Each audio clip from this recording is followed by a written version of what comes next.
Good morning. This is Dan Plute, better known as the old Buzzard in some circles. But I have another maintenance video for you.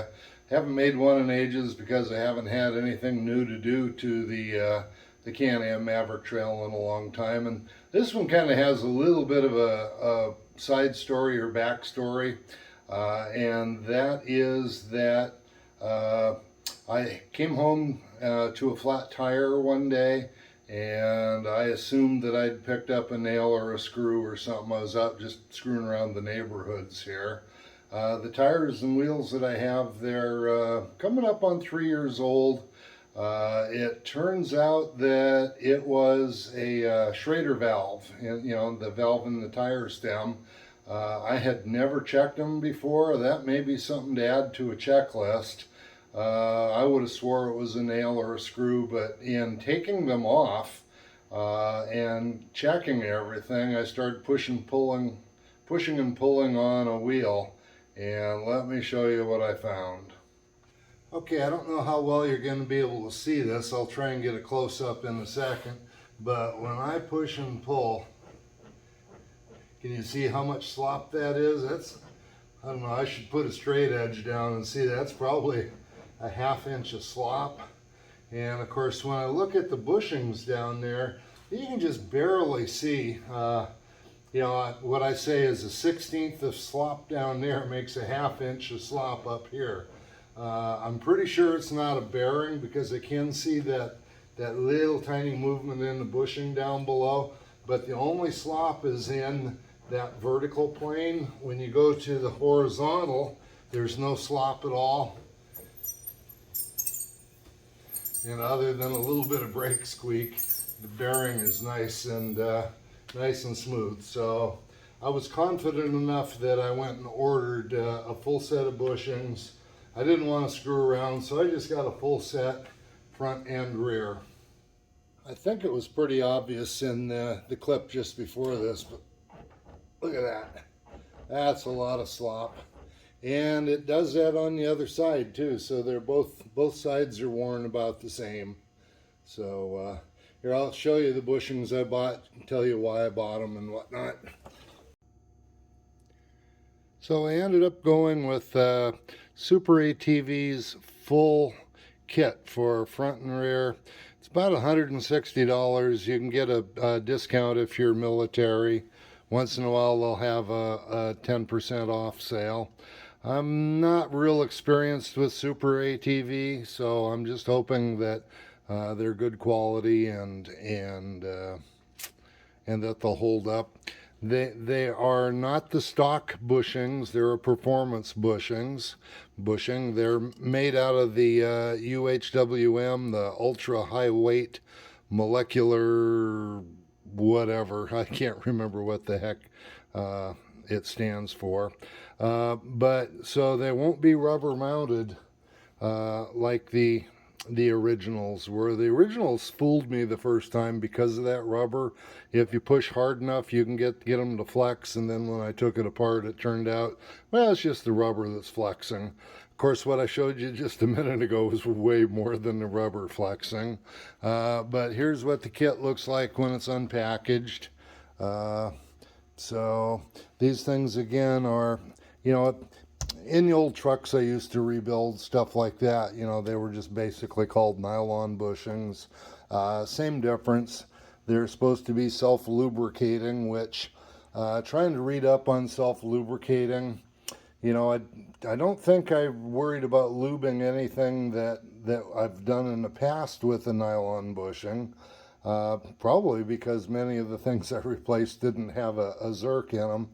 But in reading whether you should grease these or not, even though they say they are self-lubricating, a lot of folks say, yeah, you should grease them anyway, and then other sources say, no, the grease can have chemicals that'll break them down after a period of time. So I'm actually waiting for a response back from Super ATV right now as to whether I should put a little grease on these or not. If I don't get an answer, I am going to lube them up a little bit. Then I'll find out later. The other reason that some people say don't grease them is that one, it's not required, and two, the grease will just attract dirt. So anyway, that's the kit that I got from them. Okay, I got it on a couple of jack stands and it's still on the regular jack. Here we go.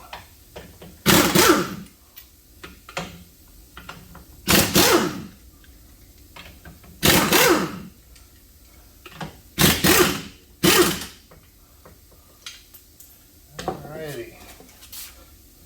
Yeah, these will all be pretty easy to get to. And a good opportunity to clean things up and inspect the rest of it. So we'll get the wrenches out now for what we need to do. And we'll make note that the bolts penetrate from the front to the rear. That's a good thing to note. And we'll go ahead and pull them out with the impact gun. Let's see if that's a 15mm nut too. And they're not torqued down real tight. That's kind of interesting to me.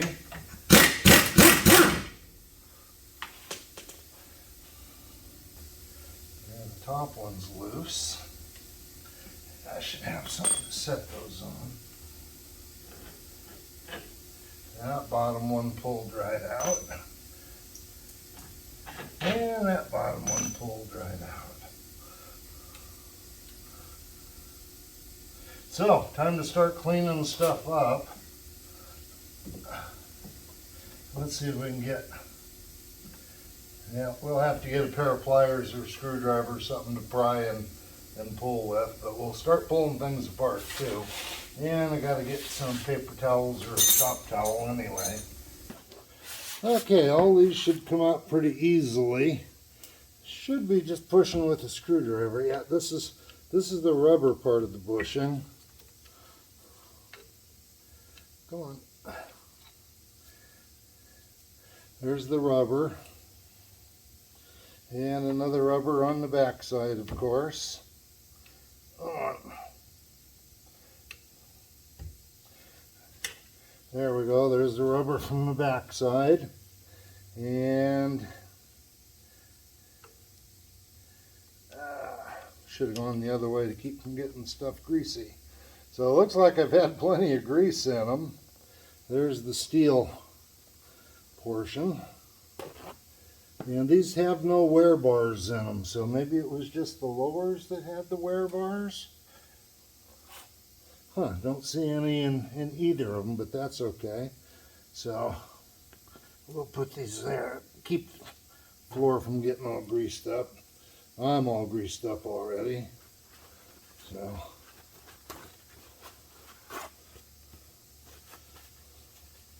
same thing for the lowers. And just pry out the old rubber bushes. There we go.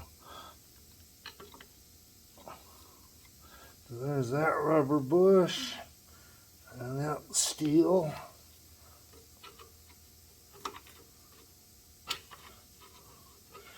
I guess actually the bushing is really the steel part. I don't know about the terminology, don't care. But it's the steel that wears against the rubber, I'm sure. So you get the idea. They're all going to be the same, inners and outers, uppers and lowers. It's the same thing. So that's it. So now we just turn to cleaning all these surfaces up. And I don't want to bore you with that, so I'm going to stop the recording. Okay, I've got them all cleaned up, and let's talk about this a little bit. I want to show you a couple of things. And the first is, these have 8,700 miles, 8,700 miles on them. When I took them apart about a year ago, these were very pliable rubber here, and now they're getting really hard. And they used to be almost what I would have called a press fit. And today they'll pretty much just fall right off, and that's where Yeah, I can't hardly watch the camera and do this, but there's a lot of wobble right there. There's a lot of wobble here. Combine all that wobble, and that's what we get, you know, 1/2 inch on top of the wheel. So it's just kind of, it's always interesting to see how things are constructed too. I don't know if you'll be able to see it, but there are a number of grooves inside here that allow the grease to penetrate and flow through. There's some grooves on the outside here too that allow the grease to escape. You know, it's pumped in from the center. When these things are together, they're about like that. And the Zerk is right in the center, so it fills up you know, everything it can, and it enters those little grooves. There you can see maybe that one. Yeah, I'm sorry, that's just, it's not working out so good to see them, but they're grooved, and that's how the grease goes. Initially I thought, holy cow, look at these bolts. They're pretty rusty, blah blah blah, and of course they don't fit tight at all. But that's okay, because the bolt and nut are just used to pinch this steel, the steel sleeve. The bolt and nut just pinch that steel sleeve to the A-arm, so there's no movement between the steel sleeve and the A-arm.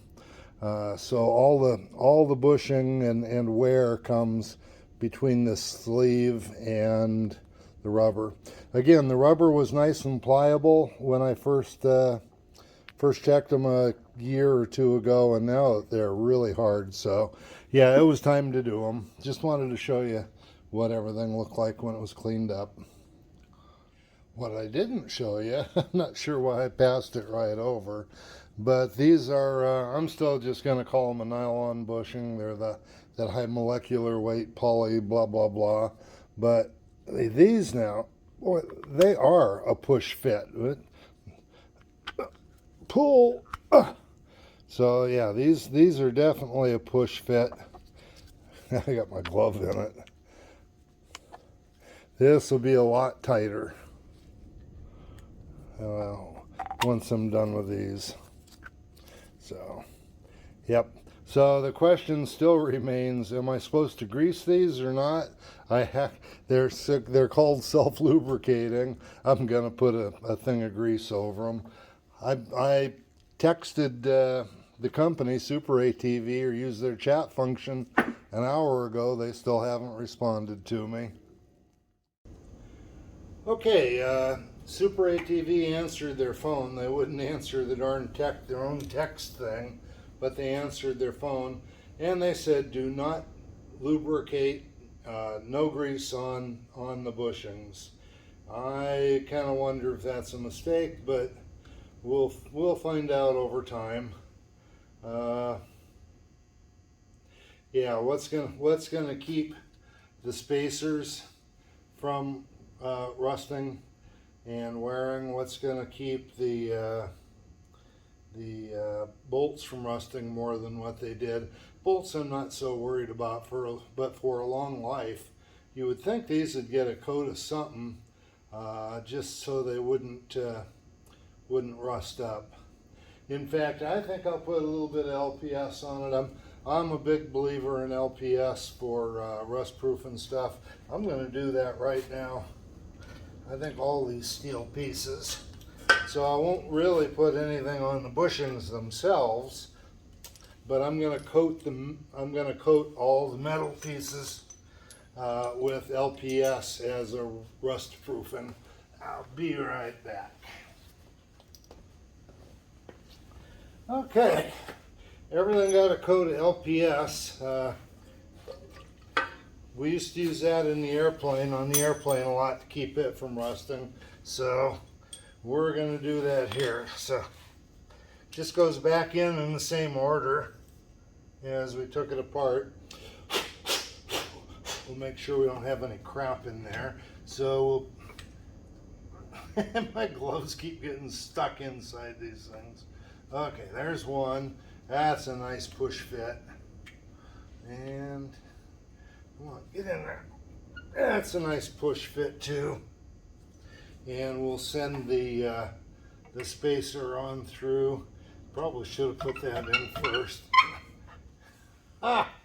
So anyway, yeah, should have stuck that in first, but that's all right.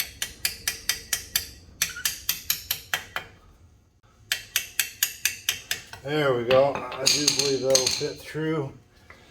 It's always handy to have a big Phillips to center things.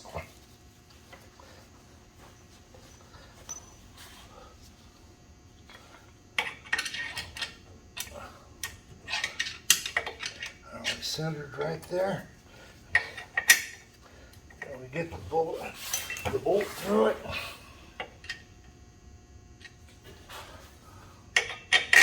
There we go.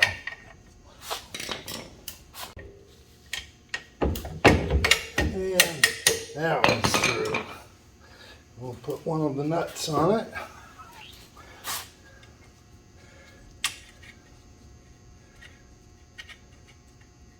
So other than torquing it, that one's ready. And on the bottom here, that one's good.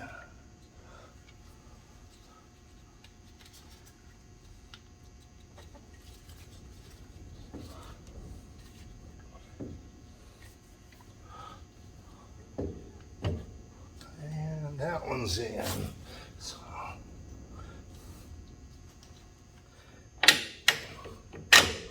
and a nut. Okay, that was a mistake. Pull that bolt back out. You better have them all together before you put any bolts in them. Pro mechanic, huh?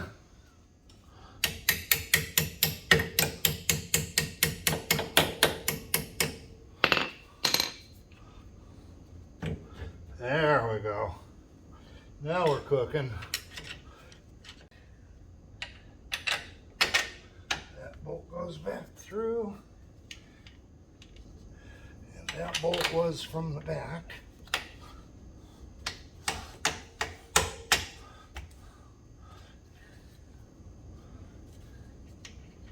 Okay, those are all in, just need to be torqued down. And I can tell already it's going to be a ton tighter.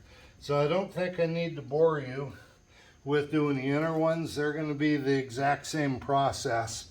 But I'm going to turn the camera off now. No point in seeing the whole thing. It's just a repetition over and over again now. Okay, now for the moment of truth. It's all back together. And I don't mind admitting that, you know, perhaps it would have been easier to pull the A-arms all the way off, but if both upper and lower and do them all at the same time, you'll have to figure that out when you go to do yours. I struggled a little bit to get the lower A-arms back in, so there's all kinds of ways to approach things. This worked out okay. But there might be a different way to get it apart, a different order to do them in, where it's easier to take care of things. Be real careful of the CV boots. The axle drops a long ways down, puts a lot of pressure on the rubber when you get down so far. I don't believe I've heard anything, but also be real careful of the brake line. Once you separate the upper outer, the brake line's there, and it's only got a 1/2 inch of slack or so you got to be careful of that. But the moment of truth, that puppy is tight. So I think I'll just do one for today. I'll do another one tomorrow. I suppose I got a couple hours in this. I would bet I'll get it down to an hour on the other side now that I've experienced it once. But I'm trying to think of anything else to share with you. Good time to check your brakes and you know, look for other things. Look for seepage around the CV boots and the axle seals and whatnot. So anyway, so I'm happy as a clam with that. That puppy is tight now. yeah, maybe I'll do a little more debriefing at the very end. So anyway, gonna torque this wheel back down, get it off the jack. No, I'll leave it on the jack stands for tomorrow, but I'll get this thing torqued down and everything will be good. So I'll do the rest of it tomorrow. See ya. Okay, I thought I'd change things up a little bit doing the passenger side.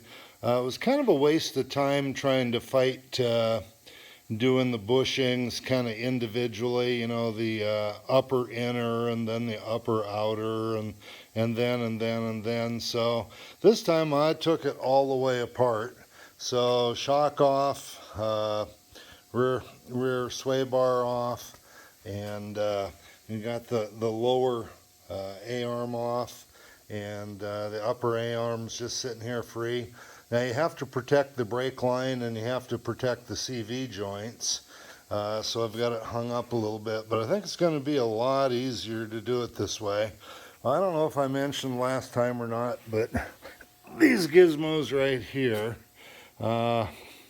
they are either sacrificial wear pieces or wear indicators or wear something. But I found on the other side, and a couple of places, they're almost impossible to get back in correctly. So this time I'm just not going to worry about it. I think with these newer bushings, these things, maybe they don't even belong in them because they're not up against rubber. So anyway, I'm going to put it together without these times. I wasted maybe a whole hour last time trying to get these things in. I'm not going to do that again. Yeah, I probably should have done it this way last time because it's so much easier to work on these things. There's those crazy either wear something or another's, but this way the parts will come right out, make it a lot easier to clean here right on the bench. And yeah, I should have done that with the other side. This will save quite a bit of time. Oh, that one's stuck in pretty good. All right, so we'll get a little rag here with some solvent on it. I'll dip it in the solvent. I'll run that through.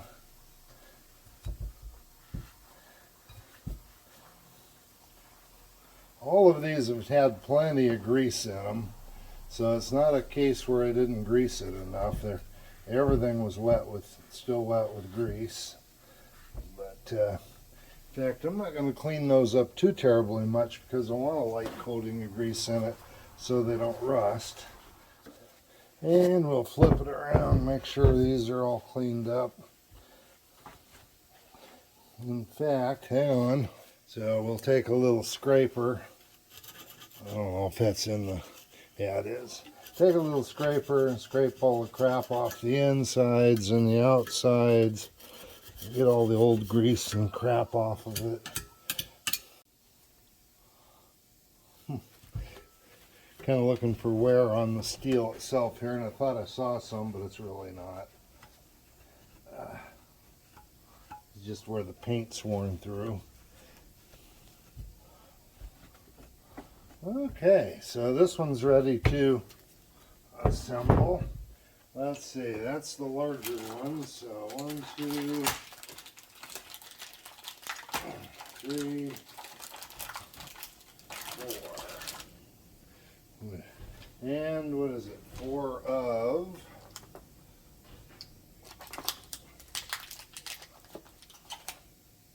Let's see. So we'll push that in there. Actually, I want to spray these with a little LPS again, make sure they don't rust while they're sitting in there. There goes the darn compressor. I'll go shut that off. A little coating of LPS, make sure they don't rust up.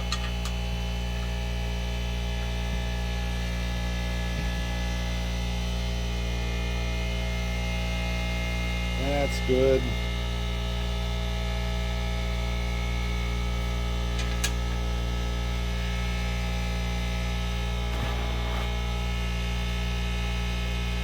Okay. Sorry about the compressor. Okay, this time I did it quite a bit differently. I had pulled everything apart. The lower A-arm I got all the way off, was able to clean that up and push the bushings and whatnot in on the bench. But then when I assembled it, I didn't put any bolts in it at all. I used screwdrivers where every bolt goes to hold things in place. And that leaves just enough slop in it that you can move things back and forth and get everything to align. It pretty much fell right into place this time, so this saved me a whole bunch of time doing it this way. Now I just got to put the bolts in, torque it down. Maybe I'll take and clean the discs for the disc brake off. Oh, and I got to look at this side to see how it's worn too. But yeah, this side went together a lot quicker. If I'd done this on the other side, I would have done them both last night. But that's a tip for you. Take them all the way off and put them back together loosely, and works out pretty good. Okay, just went out for a little spin. All the wheels stayed on the thing, so I'm happy about that. It felt tighter. Initially, when I started worrying about this, was the last time I went for a fairly long ride. It just felt like it was wallowing and just wasn't steering right. So I could tell there was something a little off about it. It just wasn't steering precise. You know, it felt like you were driving on really low tires or something. It would kind of wobble back and forth and whatnot. But we're all done. That side only took about half as long, you know, and that's probably true for just about everything I do. Once you learn how to do it, it goes twice as fast. But yeah, dropping everything and just protecting the CV boots and protecting the brake line, but dropping everything was really the way to do it. And those wear bars, I've kind of read up on those a little bit. I'm not going to worry about putting those in at all. So if you guys want to worry about putting them in, help yourself. But that's just kind of what the process looked like. So from the old Buzzard nest, you guys take care. Bye-bye.